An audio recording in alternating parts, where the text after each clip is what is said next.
Seguimos então com a leitura do livro A Segunda Morte. Haverá, gente, uma segunda morte? O que vocês acham? Livro esse de Ranieri, orientado pelo espírito de André Luiz e Altino. O querubim.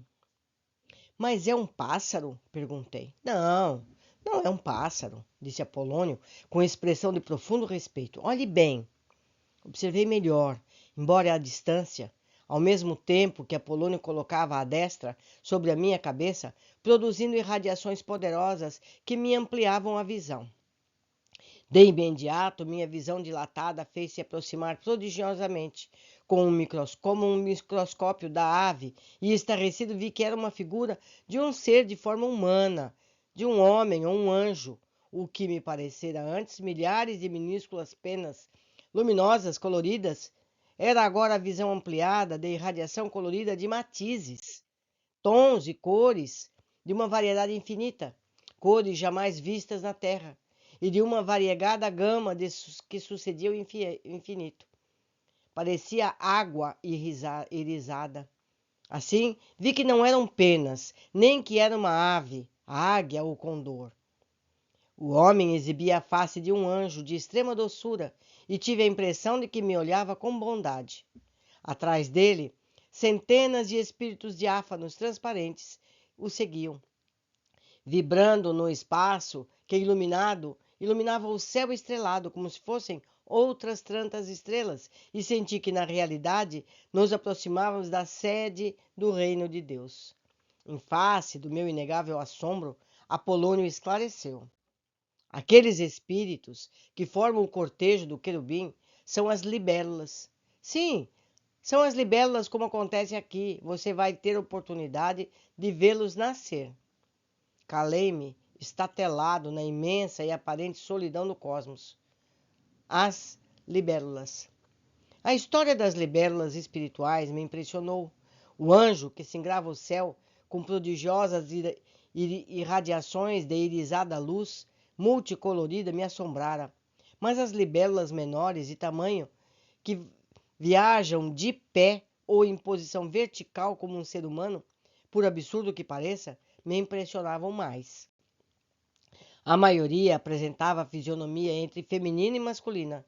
Seriam neutros ou seria sexo neutro? Seriam anjos? Apolônio contemplou-me cordial e sorridente. Não, ainda não são anjos, mas caminham para a angelitude. Como você já sabe, o ser, depois que através da evolução atinge o estado hominal e conquista a razão, inicia a marcha evolutiva para alcançar a angelitude e depois prossegue ao encontro da razão divina. Essas libélulas, ou melhor, chamadas libélulas, são além da razão dos espíritos comuns e caminham para a conquista da razão angélica. Daí então ao encontro da razão divina. As libélulas estão num estado intermediário entre o espírito comum e os anjos. E depois, com algumas outras intermediárias que poucos ou ninguém conhece, vêm os tronos, os querubins, os arcanjos. Espantado e incapaz de me conter, exclamei: Mas isso não é uma teoria da igreja? Apolônio sorriu. Teoria de ninguém, ou teoria de todos. Essa é a verdade que está no Evangelho e nas cartas dos apóstolos. É preciso apenas ler melhor. Não resta dúvida que adulteraram muita coisa e que o homem, ou seja, a humanidade, às vezes não encontra mais. No entanto, esteve lá durante muito tempo. Quem tem olhos de ver, verá. A verdade é a verdade, assim como o amor é o amor, e sustenta o céu e a alta estrela. Como disse Dante, olhei Apolônio e, como Atafon e Orcus, vi todo iluminado. Observação: Atafon e Orcus estão presentes no livro Aglon, do mesmo autor. Eu acho que eu já li aqui. Vocês podem ler O Abismo. O Abismo está já aqui no canal lido. Continuando. Foi quando, apagando-se lentamente, Apolônio ainda disse: Através de João, o Apocalipse informou muita coisa, que um dia o ser humano, o homem, compreenderá. Não se lembra do varão de Dias? É interessante. Ainda as libélulas. O querubim parecia-me um gigante do espaço. As libélulas, todavia, impressionaram-me mais. Talvez porque estavam, segundo Apolônio, mais próximo do espírito comum e do homem, ou seja, da humanidade. Apolônio, por sua vez, acrescentou: assustado com as libélulas espirituais? Não se impressione tanto, meu amigo. Elas são apenas uma transformação, como aliás, tudo na natureza. O velho Lavoisier tinha razão ou quase razão. Nada se cria, nada se perde na natureza, tudo se transforma. Por que quase razão? Porque Deus cria, o homem não. Mas por sua vontade e trabalho, pode colaborar com a natureza, que também é obra de Deus, a transformar e ajudar a evolução. É lógico que com o tempo aprenderá a técnica da transformação das formas e ajudará a evolução. É lógico que com o tempo aprenderá a técnica das transformações no campo físico, o que, aliás, já iniciou na área do vegetal e até mesmo alguma coisa no departamento das aves e dos animais. Irá com os séculos também trabalhando no setor espiritual. Faço eu um parênteses aqui. O ser humano já faz melhoria genética das plantas, não é verdade? Ou vocês pensam que as maçãs eram sempre doces? No passado, as maçãs eram muito ácidas. Com a manipulação genética, ela foi ficando mais doce. E assim tudo. O ser humano tem a tendência a não querer nada do assunto, mas essa é a evolução. Nós temos capacidade técnica para transformar o que não está tão bom. E devemos transformar para o melhor. Continuando. Os espíritos vêm insistindo junto à humanidade nesse sentido. Em toda a parte do globo terrestre se observa esse esforço nas escolas espiritualistas das mais diversas correntes de pensamentos. As esferas de cima incentivam a aceleração da evolução do homem, ou melhor, do ser humano. Procuram conscientizá-lo da existência real de outros aspectos da vida. As libélulas, meu filho, são apenas transformações do perispírito que vem alcançar novo veículo que condicionará os espíritos. Eu esclareço aqui que a libélula não é essa libélula que a gente conhece aqui das águas, não, meus amigos. É o nome dado a esse nível espiritual. Não é um inseto. Que fique isso bem claro. Continuando. As radiações mais aceleradas, mais tênues, adquirem forma de asas, ou parecem asas aos olhos dos espíritos comuns. E em casos excepcionais e em condições excepcionais, aos olhos da própria humanidade, asas físicas. E não são? Indaguei curioso e espantado. Não.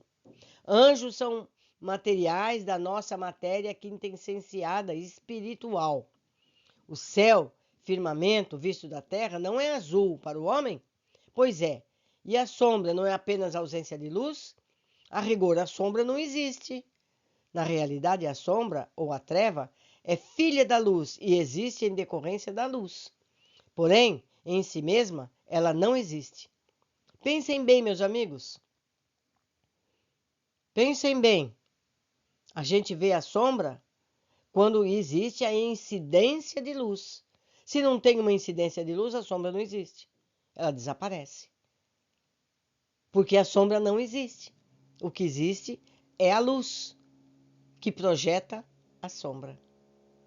Pensem, meditem. Continuando. Existe porque a luz existe, e dessa existência, aparentemente, nascem até resultados práticos.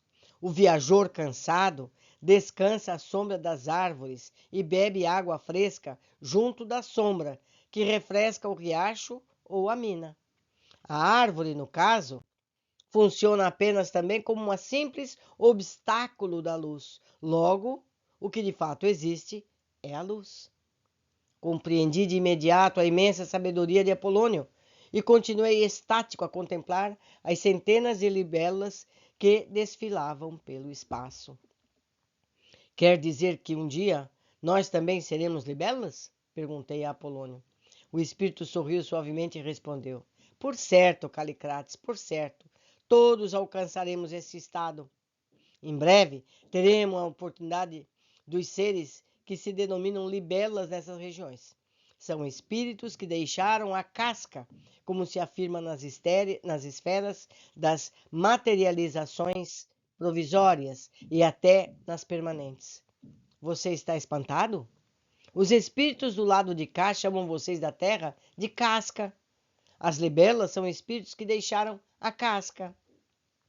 Certo? É tudo questão de nomenclatura. A linguagem humana é muito pobre para explicar as coisas espirituais. Seguindo. Ainda ouvi Apolônio, quando assombrado, viu uma corrente imensa de imagens, cores e palavras que, como um rio, flutuavam suavemente no espaço chamado universo do mundo. O que é aquilo? Indaguei aflito, desejando saber, ansioso e ansioso. Notei ao mesmo tempo que aquela massa se avolumava como se um rio engrossasse e que algumas imagens saíam do meio daquela massa e se projetavam para o mais alto. Tem, ou melhor, terão tanta vida quanto as vibrações que lhes deu o seu criador ou emissor. De conformidade com a evolução do seu criador, você nunca ouviu falar em palavras de vida eterna?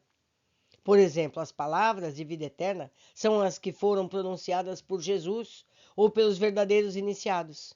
Krishna, Buda, Ramakrishna, Sócrates. É isso, meu filho, as palavras de eternidade trazem em si mesmas a eternidade do seu Criador. Além disso, são palavras que despertam a vida eterna em quem as recebe com amor. O amor busca o amor e a eternidade cria a eternidade. Por isso, disse o santo, é dando que se recebe. E poderemos parafraseá-lo. E se recebe a vida eterna, certo? Com a eterna libertação do espírito. A alma aprisionada na carne, continua Apolônio, vítima dos próprios pecados ou dos próprios erros, e sente liberta quando alcança o total entendimento relativo à sua faixa evolutiva. Ser eterno é manter-se em sintonia com a realidade universal. Apolônio calou-se e eu, ainda estático, fiquei contemplando a marcha dos pensamentos que vibravam e caminhavam juntos naquele mar de ideias e imagens. De repente observei que de vez em quando um pensamento mergulhava naquele mar como um peixe e desaparecia. Pensei espantado naquele fato, e antes que eu enunciasse qualquer indagação, o espírito esclareceu.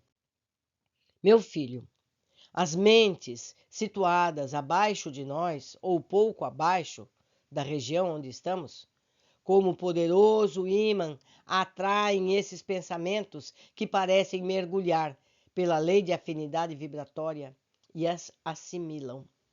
Observação minha. Devemos nos atentar para a importância dos pensamentos e suas consequências, boas ou más, pois dependendo da intensidade ou quantidade de pessoas com idênticos pensamentos, estes se acumulam e ganham força poderosa, que podem contribuir ou destruir. Somos todos responsáveis por nossos pensamentos. Isso foi um comentário meu, da leitora. Continuando o livro. Eu estava realmente espantado. Mas como? Exclamei.